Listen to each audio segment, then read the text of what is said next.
Hello everyone, and now welcome to Game 2 in the series Remine versus HopeStar. We see, wait, what is this? The Acolyte's actually going to the wrong spot right there. Not quite sure, and okay, Acolyte got a little bit confused, but now heading back and gonna go ahead and collect. You can see Remine spawning here as the red Night Elf on the top, well, I'll say the left-hand side of the map at the 9 o'clock position. Meanwhile, HopeStar has spawned as the purple Undead here at what I'll call the 5 o'clock position of Turtle Rock. 1v1 in this matchup so far, as we're looking at a pretty standard build, and we'll see whether or not we're going to be looking at the same strategy coming out from HopeStar. HopeStar does have a delayed Ultra of Darkness, and the timing on that Ultra of Darkness was so that you can get your crypt out slightly faster and then train up more and more ghouls. That very, very early pressure tactic did a number on Remine, who just simply was not ready for that particular opening. Alright, Acolyte, who's going to get the experience? Is the Demon Hunter going to get the kill? Yes, he does. And now going after the Acolyte there. Acolyte taking a bit of damage. It looks like it will end up falling at the hands of the Demon Hunter. Demon Hunter, a very, very fast hero, and also high damage per auto attack there as the Demon Hunter with Slippers of Agility. Perhaps that was just enough extra bit of damage to prevent that Acolyte from heading over to the Turtles. Now, taking a look at the Death Knight. Death Knight looking to drop off that Scroll of Town Portal, pick up Dust of Appearance and Rod of Necromancy, not necessarily in that order, as the Demon Hunter now gonna go ahead and try and engage. He sees that he's going up against the same strategy once more. Demon Hunter, and perhaps if he actually goes for Immolation, he might be able to chase after those units. The big problem, though, is that even with Immolation, the ghouls can just outrun him. All right, and now we are going to go into a surround. Are we going to see a surround there? Oh, yes, we are. The Demon Hunter going after some units. He's going to use that Scroll of Town Portal. He knows that he doesn't want to drain those Moonwells already. As we now take a look at the Moonwell positioning, making it difficult to get a surround on those Moonwells. Very, very nice strategy. If you even try to get a surround on some of those Moonwells, you're just going to end up taking damage from that tree. Demon Hunter now trying to engage off over here. As the Demon Hunter now looks to push back, are we going to even see an Ancient of Wonders? Tree of Ages already being tech. Wisp now perhaps going to get a detonation. No, one detonation on a single skeletal minion, as the archers are now going to be fighting back right here. All right, here you go. The archers are actually fighting between a rock or a Moonwell and a Moonwell, and this might actually be, oh, the death of a ghoul. Death of a ghoul already in play. The Demon Hunter now continuing the fight, as it is doing a rather good job. The ghouls are going to have a very, very bad problem because the archers are in that little pocket right there. Pocket play is the new way to play in WarCraft 3, making it very, very difficult to try and even get within combat range on all of those archers. And this is actually a really brilliant strategy, using pocket play, I guess taking a play out of the NFL playbook in order to protect your weaker units. However, the archers are now going to be falling to the wayside. There goes another Wisp, gets a detonation off there. Ancient of War now uprooted and ready to go. You can see that there's plenty of Moonwells, and now a Hunter's Hall being built in the back. We need to eventually see a transition into Dryads. Demon Hunter now trying to engage. How was that not a surround? I'm not quite sure, as another archer is going to bite the dust. Why doesn't she aggro the creeps? I don't know, but the Death Knight now almost at level 2. Demon Hunter doing a good job chasing after the remaining units. As you know, the Death Knight is absolutely necessary to enable these ghouls to actually outrun that Demon Hunter. Demon Hunter was considering to head over to the shop and try and pick up Boots of Speed, which are now available. The problem is, well, the Demon Hunter would have ended up exposing himself and getting surrounded, maybe even forcing him to pick up a Staff of Teleportation. All right, Ancient of War now trying to engage. Oh, the Demon Hunter able to slip through once more. That additional Slippers of Agility was perhaps the most best item pickup for him, as we're now looking at all of the buildings in the back. The ghouls know that they don't have an easy surround anywhere, as the Ancient of Wonders is now coming into play. All right, Demon Hunter, is he going to get the kill there? Yes, he does. We are now fighting back here. The Tree of Ages is going to engage against all of these units. Panda's now out, Breath of Fire. And wow, that Panda is going to cause a bit of problems. All right, what's going to be happening next? Panda now trying to get away and trying to just take down this one particular unit. Are we going to see another? Yes, Breath of Fire right there. Panda gets taken down. Death Knight at level 2. Ancient of Lore now getting destroyed as well, as a second Ancient of Lore going to get taken out. This is not looking good for those Ancients of Lore, but it looks like the Death Knight is going to start being able to heal some of his lower hit point units. The Demon Hunter now trying to chase after that ghoul. Oh, wasted death coil right there. Day late and $1 short. As the Demon Hunter sitting at level 2, hoping to get to level 3. Oh, could have continued chasing that ghoul. Not quite sure why he didn't. Needs to perhaps pick up a Staff of Preservation in order to be able to teleport those units back away safely. Ancient of Wonders taking a bit of damage. Yes, it only has 450 hit points, so you have to be rather careful with it. As we now look at the Demon Hunter trying to just protect this Ancient of Wonders. All right, Panda now back out on the field. Breath of Fire misses all of its targets, as the Demon Hunter and Panda combination now should be more than enough to handle the Ghoul Death Knight strategy that we saw earlier. All right, Demon Hunter now coming over to try and engage. Panda does not have enough mana for a Breath of Fire. He wasted that moments ago. We are going to be looking at dual Ancients of Lore most likely. Yes, Dryads absolutely necessary, as you want to be able to start slowing down and picking off those lower hit point units. Ghouls absolutely melt to Dryads, as we are now taking the Black Citadel. A lot of low hit point ghouls collecting a fair amount of lumber here. Lich is now out on the field, and I am curious as to what the Lich is going to be doing next. I would have suspected a Naga Sea Witch as your second hero, but that is not the case. Panda now going to try and come and engage. There's the attack onto the Panda, preventing any more mana regeneration. Demon Hunter unable to catch up to that Death Knight off over there. We're seeing that 26 over 50 supply, as the Dryads are now stepping up their production. Lich looking to clear out some easy creep camps here, as we're now transitioning into the mid game. Death Knight wants to just constantly harass, as we see Staff of... Oh, wait, Staff of Preservation. Why did that not teleport to... That had to have been a bug. Why didn't it teleport to the Tree of Ages? It looked like it just stabbed a Preservation to nowhere. Anyways, Death Knight now slipping away. I don't know if that was actually a bug or not. If you try to Staff of Preservation a Wisp that is harvesting lumber, maybe it just goes straight to your hero, and that's what we saw. Lich coming back over here, going to go ahead and take down the Forest Trolls here. Ogre Warrior now going to get taken out. Lich now sitting at level 2. Are we going to see Frost Armor? That is going to be the question. Most likely we're going to be seeing Dark Ritual instead, to get a little bit of extra mana for continuous Frost Novas. One of the benefits of that Lich is he can go ahead and turn around. Oh, slow poison now onto that Death Knight. Death Knight now wanting to run away very desperately, and it looks like he will be able to get away. Meanwhile, the Demon Hunter is going to go ahead and finish off the rest of this Gargantuan Sea Turtle creep camp here. Giant Sea Turtle still taking a lot of damage. Gargantuan Sea Turtle now coming back. Death Knight does not have enough mana. Demon Hunter now trying to engage here, as you see the Dryads now turning things around. All right, go back after the Gargantuan Sea Turtle. At least take that out. Guarantee your item. It's going to be a very useful consumable item if you do it right. Gargantuan Sea Turtle down to 249 hit points, continuing to fight off over here. The Ancient of War no longer tanking that damage. Demon Hunter picks up that Potion of Greater Healing, 500 hit points, as he's going to get to level 3. Panda still sitting at level 1. Death Knight sitting at level 2. Lich sitting at level 2, almost level 3, as we are now going into Obsidian statues.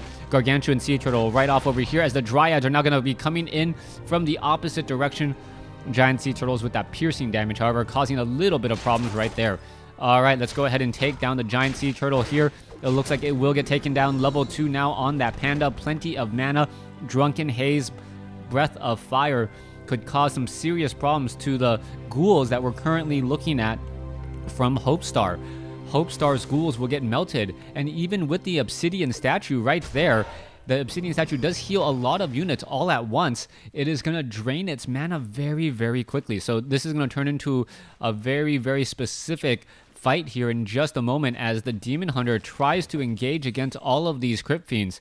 Now, Remind does have the benefit of this Watcher Ward down over here to figure out where exactly his opponent is. Frost Nova hits the Demon Hunter, who is now down to 340 hit points about. Needs to head back off to the north, and that Lich with that -5 Orb of Corruption can still cause some serious problems.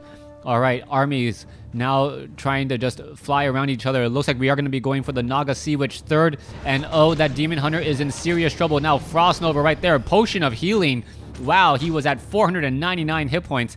That heals 500, so that heal was not a day late. It was just in time as the Death Knight going to take this opportunity to clear out that creep camp. All right, Demon Hunter picking up a scroll of healing, hoping to counteract any more Frost Novas, and maybe even some Forked Lightnings later on. Big problem right now is going to be the Druid of the Claw and Rejuvenation. You do not want to be using Rejuvenation too freely against an Undead player because of those Obsidian statues leading to eventual destroyers. Not only does it do you prevent your opponent from healing, you actually allow your opponent to do even more damage instead. That is the big issue. There's that mana burn, there's a Death Coil Frost Nova right there, as things are going to be going a bit awry. All right, Rejuvenation, and here we go. We are going to be going into engagement. The Obsidian statue not transforming yet. There's a mana burn as the Demon Hunter right in the front. All right, Drunken Haze, nope, just a whole bunch of Breath of Fire, Scroll of Healing counteracting. Destroyer now up in the air, doesn't devour any magic as the Dryads now finishing things off. Staff of Preservation saving a bear there. Demon Hunter, Breath of Fire coming back the other way. Bears absorbing a whole bunch of damage, and it looks like one bear will get taken down, but not before even more damage being absorbed up by the Death Knight. All right, a second Obsidian statue, Ancient of War. I don't even know when that Ancient of War got there, but that is causing some serious problems there, as this one Destroyer could get taken out. Yes, it does. Destroyer taken down by a Dryad. Death Knight now in a little bit of a run here as the Obsidian statue gets a bit of pathing to protect that Death Knight. However, the Obsidian statue could end up falling as well. It does not get affected by slow poison, but it does still take a big chunk of damage from mana burn. Druid of the Claw has plenty of mana, and Panda does need a bit of healing, so that's what we'll probably see next. But it looks like Remind is in a very, very good spot. The best spot he's been throughout this series so far. Victory looks like it is just around the corner if he can just capitalize and finish things up.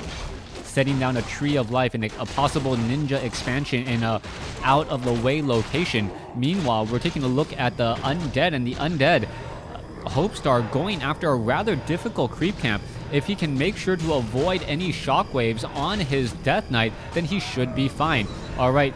A Rune of Healing, big item there. Obsidian statue still trying to get healed back up.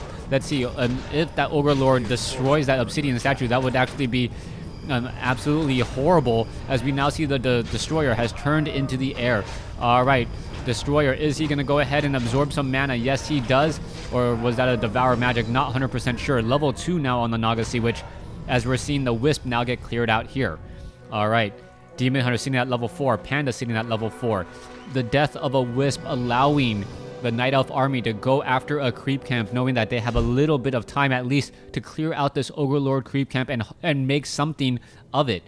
Demon Hunter gonna run straight in, attempt to take down the Ogre Lord. No shockwaves that I've seen, so I'm not quite sure if that was if that's just because the Ogre Lord doesn't have shockwave anymore. It looks like it has plenty of mana for it. There's that shockwave that I was talking about earlier. All right, Legion Doomhorn, bonus movement speed and regeneration, so that is going to help tremendously as well. Down over here, you can see Gargantuan Sea Turtle going to fall. Who is going to come out on top? That is the big question now. Roar is going to be a big problem if the Destroyers get within Devour range. You do not want to end up giving a damage bonus and a heal to your opponent's units at all.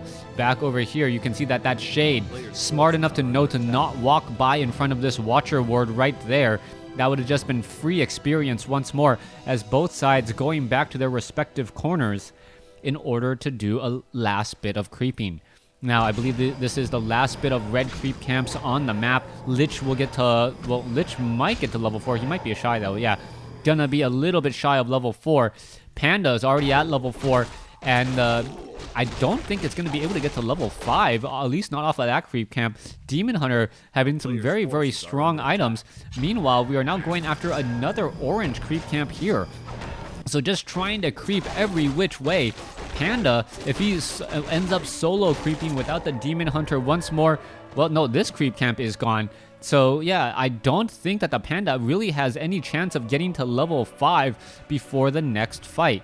There are a couple small orange creep camps in the corners of the map, but not enough in terms of experience and in time investment to actually hit all of those creep camps up. Shade keeping track of the panda here. No use of Dust of Appearance. Staff of Preservation sending the panda all the way back home. What is he picking up? He's picking up a Potion of Mana. And now he is ready and raring to go up into this next fight. 68 over 70 supply compared to 66 over 80. The gold count could be the big difference here, as we're going to be looking at a fight in the center portion of the map. All right, Frost Nova onto the bear, and we now even see a little bit of damage coming back the other way. All right, Devour Magic, Destroyer taking a little bit of damage right there, and the Demon Hunter now trying to engage Naga Sea, which takes a mana burn as the Frost Nova. Oh, bear gets taken down very, very quickly. Demon Hunter now up in the front lines, using a Potion of Healing already. Is he in a Staff of Preservation? No, not going to be able to do that either, as there's just so many bears falling. Another bear now gets taken down, and Remind is just absolutely getting destroyed with all of his front line melted in a matter of seconds. Panda now down to 90 mana. He does have enough to finish off a couple more units. Is he going to perhaps Breath of Fire again? Yes, he does, but no Drunken Haze. Staff of Preservation saves him, taking down another unit, taking down another unit there, and taking down another Abomination. Oh, wait, no, there's a heal there. What's happening as the Death Knight now trying to get away? Demon Hunter not going to be able to catch up. That Death Knight with level 2 Unholy Aura will be able to get away. Dryad's now getting picked off. And Panda now perhaps trying to make his way back in from the top. All right, let's take a look. There's an Abomination. You can really start picking up those units. Breath of Fire hitting some of those units there. And it looks like an Abomination may get taken down. No Abomination taken down. The Meat Wagon doing more than enough damage to push back those Dryads again. Demon Hunter still sitting at level 5. This is a very, very close game. Who's going to be able to rebuild their army faster? 51 over 80 compared to 51 over 70. And this is where Remind actually has the advantage. He has the additional income from this base here, but the Entangled Gold Mine was destroyed. So during that time, that Meat Wagon was just constantly pressuring and attacking that. So that's the reason why some of that gold was lost. All right, Remind knows that as long as he can keep this game going a little bit longer, he'll be fine. HopeStar knows that he cannot let this game go long, so he's going to perhaps put everything all into this next fight. He needs to kind of overcommit or commit to this fight completely and make sure that he invests properly here. All right, there is the Druid of the Claw. There's a rejuvenation right there. What's going to be happening next? Dryads healing back up, but that poison, that disease cloud, going to be causing some serious problems, as we're now looking at a Frostworm. All right, big fight coming up here. Meat Wagon getting in a little bit of damage. Frost Nova, nope. Oh, Frost Nova getting some damage easily onto that Demon Hunter. Demon Hunter in some serious trouble. Is he going to be able to heal back up here? Death Knight may just end up... Oh, there's the mana burn, and there's that overcommit right there. He has 7 seconds of fighting left. Staff... Oh, wait, was a Potion of Healing getting transferred right there. Staff of Preservation not used in time. Scroll of Healing now used back the other way as the Demon Hunter is in serious trouble. Scroll of Town Portal transferred back over. Drunken Haze, Breath of Fire across those units. Bear gets saved. The bear somehow able to teleport back home, as the Druid of the Claw is now going to rejuvenate back that Demon Hunter and maybe even try and rejuvenate this Druid of the Claw over here. All right, supply count 53 over 80 for the Night Elf compared to 47 over 70. Every bit of gold that he gets out of this gold mine is just icing right now, because he knows that his opponent is going to be running out of gold very shortly. We got about a minute and a half left of gold in the main gold mines, and once that is gone, the only gold being mined is going to be Remind's expansion here in the center portion of the map. 56 over 80. This is where the main fighting will end up taking place. You can take a look. The Death Knight needs to heal up the remaining units. An additional Obsidian statue.